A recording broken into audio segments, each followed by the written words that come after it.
ব্যাগটা যদি পরিপূর্ণ না হয় আমরা সেখানে দিতে পারবো না। এজন্য সকল অভিভাবকদের হতে হবে আদর্শ অভিভাবক। আদর্শ অভিভাবক হওয়ার জন্য 10টি গুণাবলী এখানে দেখতে পাচ্ছেন না? আদর্শ অভিভাবকদের 10টি গুণাবলী। 10টি গুণাবলী আপনাদেরকে মুখস্থ করতে হবে, মানতে হবে, জানতে হবে।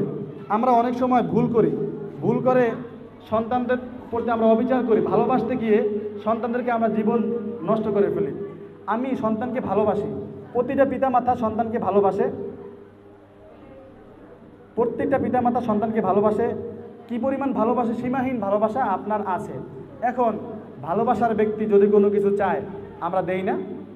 ভালোবাসার ব্যক্তি, বাবা অসুস্থ, বাবার জন্য কি না করে, মা অসুস্থ, ভালোবাসা সব কিছু করতে আমরা প্রস্তুত, সন্তানের জন্য আমরা সব কিছু করতে প্রস্তুত।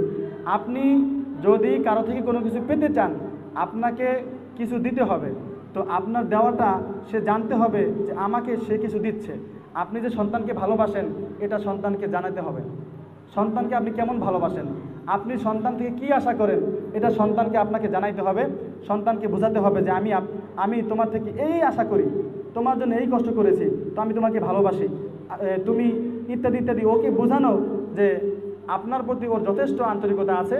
তখন আপনি কি চান এটা এই সন্তান খুঁজে খুঁজে আপনাকে দেওয়ার চেষ্টা করবে। আমরা বর্তমানে সন্তানদের থেকে অমনোযোগী, সন্তান থেকে